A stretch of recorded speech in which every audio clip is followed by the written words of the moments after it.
Hello नमस्कार सत श्री अकाल केम छो my future doctors and engineers. स्वागत है आपका एक बार फिर से फर्मियन एकेडमी में, आपके अपने चैनल पर, जहां हम न्यूटोनियन फिजिक्स से लेकर क्वांटम फिजिक्स तक की दुनिया का सफ़र एक साथ तय करते हैं। तो चलिए आज बिना किसी देरी के अपनी क्लास को शुरू करते हैं।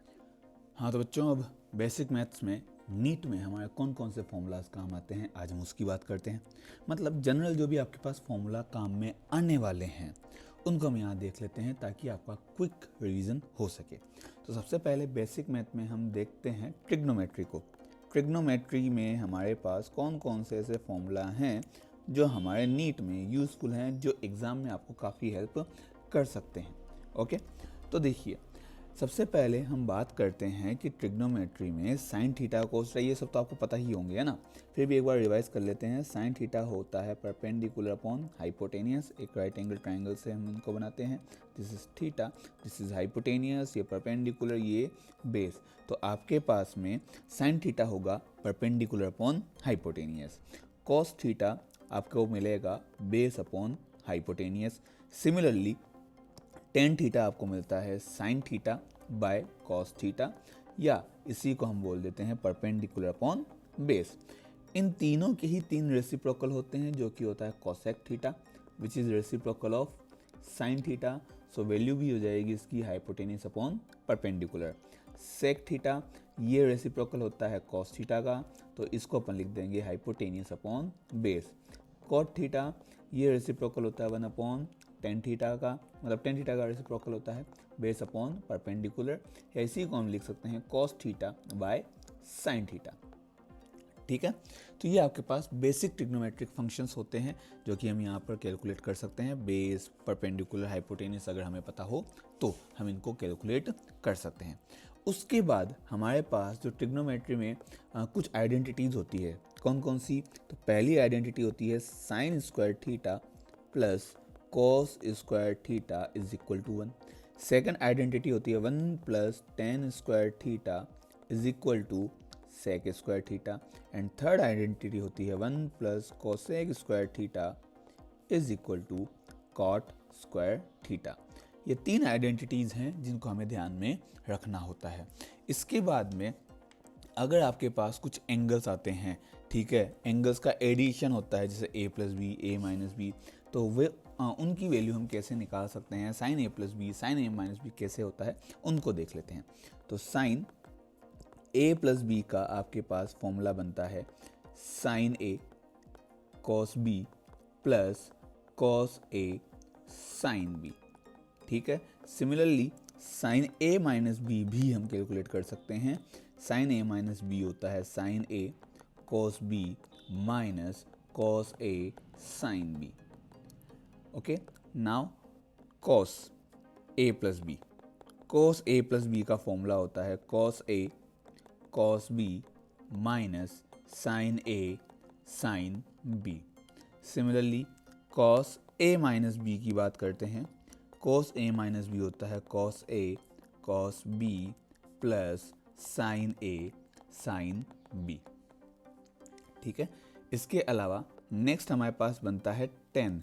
तो टेन a प्लस बी का फॉर्मूला भी देख लेते हैं।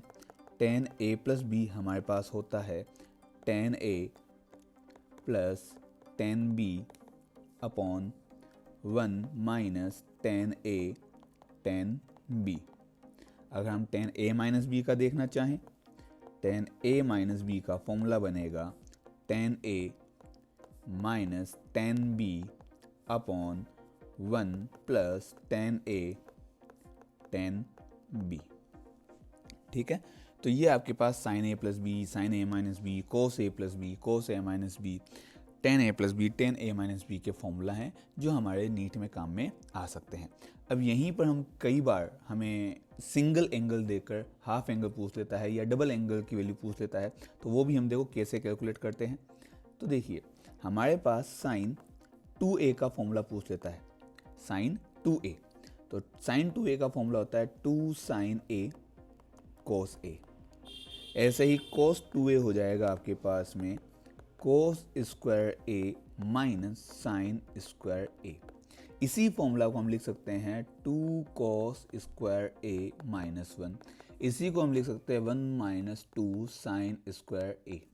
ठीक है, इसी तरह tan 2a का फॉर्मूला आपको क्या मिलेगा, ये मिलेगा 2 tan a upon 1 minus tan square ए।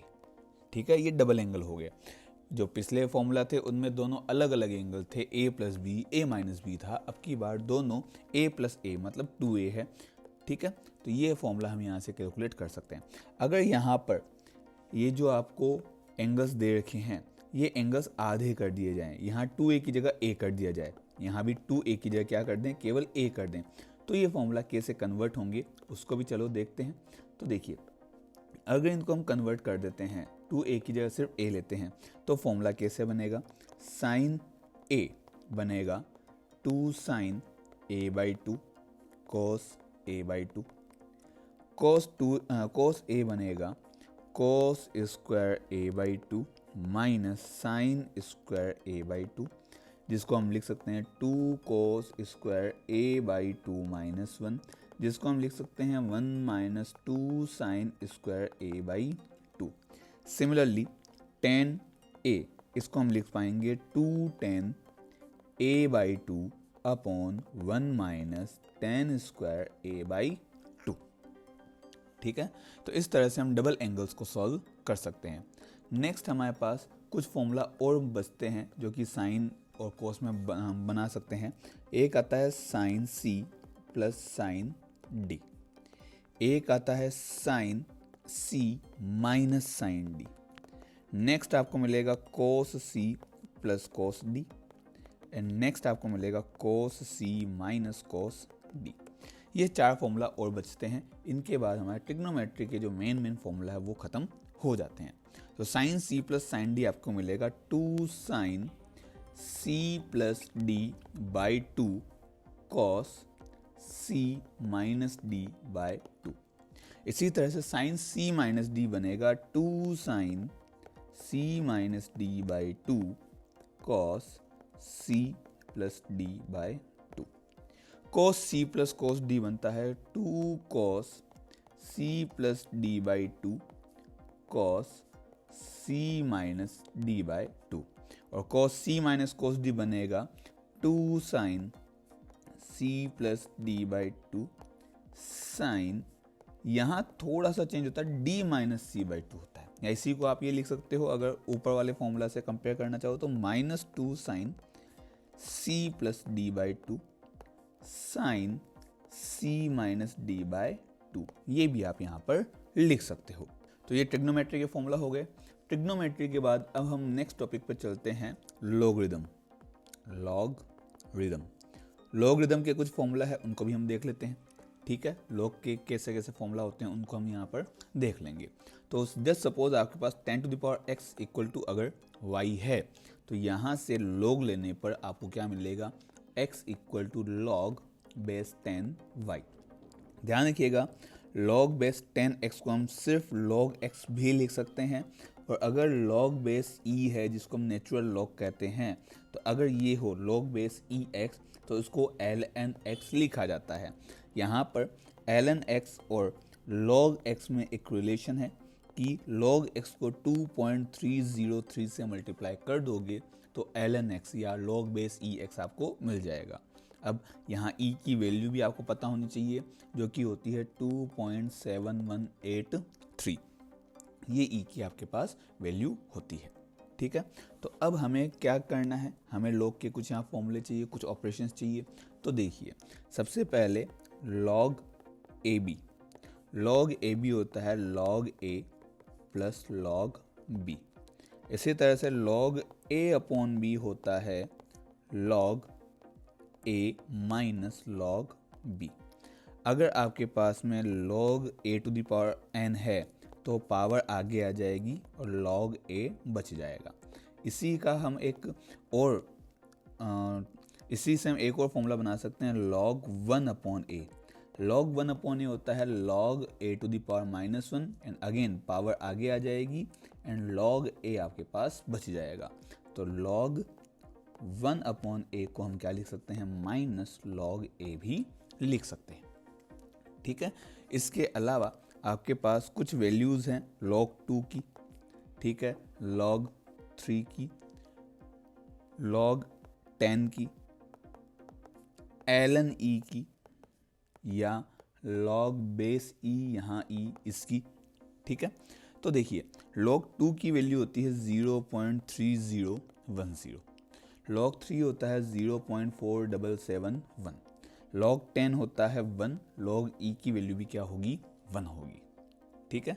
अब यहाँ अगर ये पूछा जाए सर ln2 कितना होगा, तो कुछ नहीं, यहाँ पे आपके पास जो log 2 था उसको 2.303 से मल्टीप्लाई कर दीजिए, आपके पास ln2 आ जाएगा जो कि बनेगा 0.693।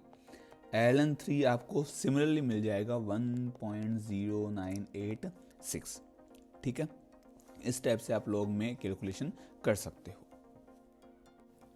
नेक्स्ट अपने पास अगले पर अपन चलते हैं। तो अगले हमारे पास नॉर्मल अलजेब्रा है। अलजेब्रा के जो फॉर्मूले हमारे काम में आ सकते हैं, जो नीट में कैलकुलेशन में कहीं कहीं यूज़ हो जाते हैं। तो बेसिक फॉर्मूला है a प्लस बी का स्क्वायर, a माइनस बी का स्क्वायर, a प्लस बी का क्यूब, a माइनस बी का cube, a cube plus b cube, a cube minus b cube. ये कुछ फॉर्मूला है नॉर्मल अलजेब्रा के जो हमारे काम में आ जाते हैं, ठीक है। तो इनके देखिए फॉर्मूला क्या है, a प्लस बी का square, a square plus b square plus 2ab सबको पता है, या a square plus b square minus 2ab ये भी सबको पता है। बस इसमें थोड़ा सा हम चेंज करेंगे कि इस फॉर्मूला को हम और कैसे लिख सकते हैं। तो ये हो जाएगा a माइनस बी का होल स्क्वायर प्लस 4ab, और ये फॉर्मूला कन्वर्ट हो जाएगा a प्लस बी का होल स्क्वायर माइनस 4ab में, ठीक है। इसी तरह से a प्लस बी क्यूब ये हो जाएगा आपके पास a cube plus b cube plus 3ab a plus b, ये बन जाएगा a cube minus b cube minus 3ab, one second, ab a minus b, ठीक है।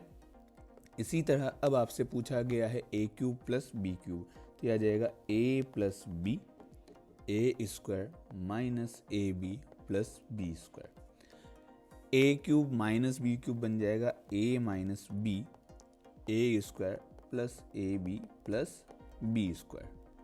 इसमें एक लास्ट जो फॉर्मूला बनता है जो बच जाता है a square minus b square, जो कि बनता है a plus b multiplied by a minus b. इस तरह से आपके पास अलजेब्रा में मेन जो कॉमन फॉर्मूला है वो खत्म होते हैं। नेक्स्ट इसी में हमारे पास एक और इक्वेशन आ जाती है, quadratic equation. Quadratic equation, quadratic equation क्या होती है, तो ax square plus b x plus c equal to 0 की फॉर्म में लिखी हुई हर एक इक्वेशन क्या होगी, क्वाड्रेटिक इक्वेशन होगी, ठीक है। इस फॉर्मेट में जो भी होगी सबकी सब क्या होगी, क्वाड्रेटिक इक्वेशन। इसमें हमारे पास सॉल्व करने पर x की वैल्यू आती है minus b plus minus root b square minus 4ac upon 2a, जहाँ पर हमारे पास दो रूट मिलेंगे। फर्स्ट रूट आपके पास हो जाएगा x1 जो कि होगा minus b plus b square minus 4ac का रूट अपॉन में 2a। सेकंड हो जाएगा x2 equal to minus b minus root b square minus 4ac upon में 2a, ठीक है। इस टाइप से हम इनको लिख सकते हैं माइनस 4ac। अब यहाँ पर ये जो दोनों रूट आए हैं x1 और x2, x1 प्लस x2 करने पर आपको मिलेगा माइनस बी अपॉन ए, और x1 और x2 को मल्टीप्लाई करने पर आपको मिलेगा c अपॉन ए, ठीक है।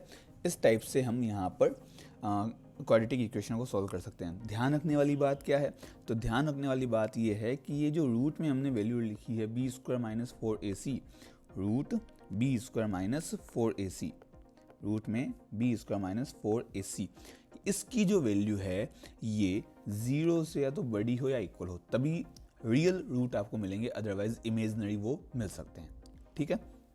चलिए इसी के साथ एक छोटा सा टॉपिक और आता है बाइनोमियल थ्योरम। बाइनोमियल थ्योरम, इसका क्या सीन है देखिए, अगर आपके पास 1 plus minus x to the power n है, जहां x जो है उसकी वैल्यू 1 से बहुत ज़्यादा कम है, उस कंडीशन में हम इस इक्वेशन को सॉल्व करके 1 प्लस माइनस एन एक्स लिख सकते हैं। मतलब आपको कुछ नहीं करना, पावर को x से मल्टीप्लाई करके लिख देना है। तो इसके बाद में अब हम बात करेंगे ज्योमेट्री के कुछ और कॉन्सेप्ट्स की, जैसे कि AP and GP, arithmetic progression and geometric progression. ठीक है, सबसे पहले हम बात करते हैं अर्थमेट्रिक प्रोग्रेशन, एपी, शॉर्ट में एपी लिखते हैं, अर्थमेट्रिक प्रोग्रेशन। एक ऐसी सीरीज जिसमें टर्म्स हों A plus D, A plus 2d and A plus N D. Okay, इस टाइप से आपके पास जो सीरीज होगी that is known as arithmetic progression AP. यहाँ डी आपके पास कॉमन डिफरेंस होगा। इसमें nth टर्म का जो एडिशन होता है, n टर्म्स का addition, that is n/2 bracket 2a plus n-1 into d. Okay, ये आपके पास में क्या हो जाएगा, एपी में nth टर्म, n टर्म्स का एडिशन। इसी तरह से नेक्स्ट आता है जीपी, जियोमेट्रिक प्रोग्रेशन। इसमें एपी में तो क्या था कि हर बार एक फिक्स नंबर ऐड हो रहा था, अब की बार क्या हो जाएगा, एक फिक्स नंबर मल्टीप्लाई होता जाएगा। ठीक है, तो हो जाएगा a r square ends on a r to the power n, जहाँ r है कॉमन रेशियो। अगर ये r की वैल्यू लेस देन 1 होती है, अगर ये r की वैल्यू लेस देन 1 हो तो आपके पास इनफाइनाइट टर्म्स का एडिशन बनेगा a/1 माइनस r, जहाँ r की वैल्यू 1 से कम होगी। इन दो सीरीज के अलावा हमारे पास कुछ और सीरीज आती है, जैसे कि sum of first n natural numbers, sum of first n natural numbers. इसका सम कैसे निकालते हैं, मतलब ये हो गया कि 1 plus 2 plus 3 plus plus plus plus n। ठीक है, इनको अगर अपन को देखना हो तो इनका सम होता है n 1 प्लस n अपॉन 2। ठीक है, n 1 प्लस n बाई 2। इसी तरह अगर हमें देखना हो sum of first n squared natural numbers, sum of first n squared natural numbers, तो इसमें हमारे पास बनेगा 1 square plus 2 square plus 3 square and n square तक। इसका सम बनेगा n plus 1 2n plus 1 upon में 6, n plus 1 2n plus 1 upon 6। इसी तरह से हम एक और देख सकते हैं, sum of first n cubed numbers, cube natural numbers, मतलब 1 का cube plus 2 cube plus 3 cube ends on कहाँ तक, n तक। इसका सम होगा n प्लस 1 अपॉन 2 का होल स्क्वायर। ये आपके पास में कुछ सीरीज होती है, जैसे कि AP, GP एंड ये first natural n natural number, n squared natural number, n cubed natural numbers का सम। ठीक है, इसके बाद में हमारे पास बेसिक मैथ में दो इम्पोर्टेंट टॉपिक और बचते हैं, जिनमें से एक तो है इंटीग्रेशन, दूसरा है डिफरेंशिएशन। तो पहले हम बात करेंगे सेकंड टॉपिक मतलब डिफरेंशिएशन की। डिफरेंशिएशन में हमारे पास कौन कौन से मेन फॉर्मूलाज आते हैं जिनकी ज़रूरत हमें नीट में पढ़ने वाली है। तो सबसे पहले कांस्टेंट का differentiation, d/dx of any constant quantity is always 0। Second formula आता है d/dx of x to the power n, ये होता है nx to the power n-1। Next d/dx of sin x, sin x का डिफरेंशिएशन होता है आपके पास cos x। ओके, नेक्स्ट आएगा d/dx ऑफ cos x, तो cos x का differentiation minus sin x। Next d/dx of tan x, tan x का differentiation हो जाता है sec square x। d/dx of sec x, sec x का differentiation होता है sec x tan x, sec x and multiplied by tan x। इसके बाद में d/dx of cot x, cot X का differentiation minus cosec square X होता है बेटा। और नेक्स्ट आता है D upon D x of cosec X. तो कोसेक एक्स का डिफरेंशिएशन हो जाता है minus cot X cosec x. इसी तरह से नेक्स्ट फॉर्मूला आता है D upon D x of l n x log base e x, इसका डिफरेंशिएशन 1/x। नेक्स्ट आता है D upon D x of e to the power x. E to the power x का differentiation बेटा e to the power x ही रहता है, वो change नहीं होता। ठीक है, तो ये हमारे पास कुछ फॉर्मूलाज हैं। इसके अलावा भी हम कुछ और इसमें एडिशनल फॉर्मूलाज देखेंगे, जैसे कि D upon D x of के एफ एक्स। एफ एक्स मतलब function of x. D upon D x of के एफ एक्स, के एफ एक्स, जहाँ के क्या है, कांस्टेंट है। के आपके पास कौन सी क्वांटिटी हो जाएगी, कांस्टेंट क्वांटिटी हो जाएगी। ठीक है, तो इसमें हमारे पास कांस्टेंट तो आ जाएगा बाहर, D upon D x of function of x का आपके पास बचेगा। इसी तरह से हम नेक्स्ट फॉर्मूला देखते हैं, d upon D x u plus v का। तो इसमें सबसे पहले आपको डिफरेंशिएशन करना है u का, फिर प्लस करके डिफरेंशिएशन हो जाएगा v का। अगर यहाँ प्लस की जगह माइनस होता तो यहाँ भी बीच में माइनस आ जाता। Next d upon D x of u into v का। तो इसमें आपको क्या करना है, पहले v को कांस्टेंट रखो, u का डिफरेंशिएशन, फिर u को कांस्टेंट रखो, v का डिफरेंशिएशन। ठीक है, इसी की तरह नेक्स्ट अगर चलें तो d upon D x of u upon v divide हो तब कैसे डिफरेंशिएशन होता है। तो सबसे पहले आपको v को कांस्टेंट रखना है, u का डिफरेंशिएशन होगा, माइनस u कांस्टेंट, v का डिफरेंशिएशन होगा अपॉन में v स्क्वायर। ठीक है, इस तरह से आपके पास यहाँ पर डिफरेंशिएशन होंगे। ठीक है, तो ये आपके पास मेन फॉर्मूलाज हैं डिफरेंशिएशन के जो हमारे पास काम में आते हैं। ठीक है, अब डिफरेंशिएशन में ही आपके पास कुछ टर्म्स आती है, जैसे कि ग्रेडियंट। ग्रेडियंट, तो ग्रेडियंट में क्या हो जाएगा, differentiation with respect to r या विद रिस्पेक्ट टू डिस्टेंस। ठीक है, differentiation with respect to distance, जैसे वेलोसिटी ग्रेडियंट हो तो d v upon d r, potential gradient हो तो d v capital v upon d r. इसी तरह से एनर्जी ग्रेडियंट हो तो d e upon d r आप लिख सकते हो। एनर्जी का लिख देते हैं यहाँ पर D e upon d are. ठीक है, नेक्स्ट आता है इसमें rate of change. Rate of change, तो रेट ऑफ चेंज में भी डिफरेंशिएशन काम आता है। ये डिफरेंशिएशन होता है with respect to time. Time के रिस्पेक्ट में differentiation rate of change. Rate of change of energy d e upon d t, rate of change of displacement d s upon d t, rate of change of velocity d v upon d t. ठीक है, next हमारे पास आता है इसी में slope. Slope क्या हो जाएगा, d y upon D x, जहाँ पर y क्या है, y मतलब जो भी आपका y कोऑर्डिनेट हो और x मतलब जो आपका x कोऑर्डिनेट है। जैसे e और t का ग्राफ है, y एक्सिस पर e है, x एक्सिस पर t है, तो d e upon d T वहाँ पर स्लोप को शो कर देगा। ठीक है, इसी तरह से आपके पास ये मैक्सिमा और मिनिमा निकालने में भी डिफरेंशिएशन को यूज़ में लेते हैं। अब वो कैसे, तो देखिए, जस्ट सपोज आपका y फंक्शन है x का। ठीक है, तो आपको क्या करना है, d y upon D x निकालना है, उसकी वैल्यू 0 पुट करनी है, वहाँ से आपको x की वैल्यू कैलकुलेट करनी है। ठीक है, नेक्स्ट आपके पास होगा, आपको डबल डिफरेंशिएशन करना है, d square y upon D x square, इसकी वैल्यू निकालनी है।